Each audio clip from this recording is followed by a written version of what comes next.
So, as you may have already noticed, this whole program is a big lie. First off, the last episode was not about Toronto at all, it was about Waterloo, so Toronto Happiness Program? I don't think so. This episode is about non-happiness. Anti-happiness, also known as sadness. Here's the thing, let me tell you something from my vast array of previous events that have happened in my life. Sometimes you can't always be happy. I mean, you try your best, but sometimes, hypothetical situation, your girlfriend breaks up with you, and then you are sad for a long time. And here's the thing, it's okay. My friend, it is okay. It's okay, my friend, it's okay. This story, hypothetical story, not really related to me, is about sadness. It's about allowing yourself to feel sad and not forcing yourself to be happy all the time. It's called Break. It goes like this. Cora stood in her driveway. There was snow all around her, and her 2 bags of groceries were on the asphalt beside her. One of Cora's hands was in her pocket, and the other hand held her telephone. On the other end of the telephone, Cora's girlfriend said, "I'm sorry, I can't be in a relationship right now. I'm sorry, I need some time to myself." "Okay," said Cora. She kicked the snowbank in front of her, and white chunks of ice flew everywhere. One of her grocery bags slumped over, and a can of soup rolled across the driveway. She said "okay" over and over again, staring at the white snow all around her and the sun reflecting off of everything, making her blind. "Okay, okay, okay," she said, and she kicked the snowbank again. She wasn't supposed to be sad this winter. She was working on a project that would get her through the cold and the snow and the early nights. But instead she was crying in her driveway, and there was snow all around her, and her can of soup was rolling away.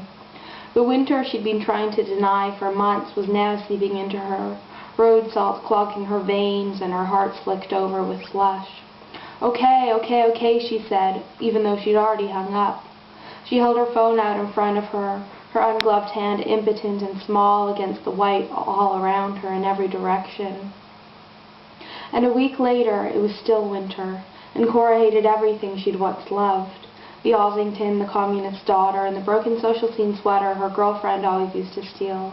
She'd walked down Dundas through slush thicker than semen and said, fuck this, fuck everything."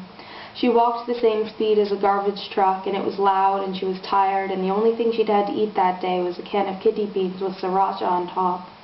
She was still sad, and she said to herself, "You are in charge of your own happiness," and she didn't know why she couldn't make herself be happy.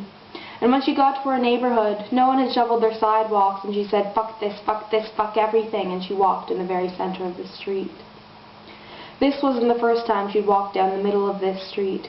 One day that past summer, it was 1 a.m. and she was walking home alone, and her new dress shoes bit into her feet. She had taken them off and walked in her white socks in the very center of the street.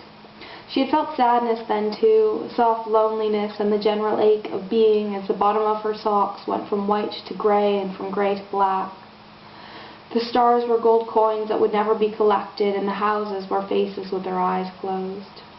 Cora walked home now in the snow and felt the same great ache that comes from living in a reality where the molecules that make up one person never touch the molecules that make up another. It was still winter around her. She was cold, and she was tired, and she was sad. But instead of saying fuck this, fuck everything, she said, "Okay, okay, okay." And she was cold, and she was tired, and she was sad, but she said, "Okay, okay, okay." The end. So that story was called Break, not at all related to my life. Thanks for watching. I hope that you feel sadness and then get over it and feel happy again, because it's cool to be alive.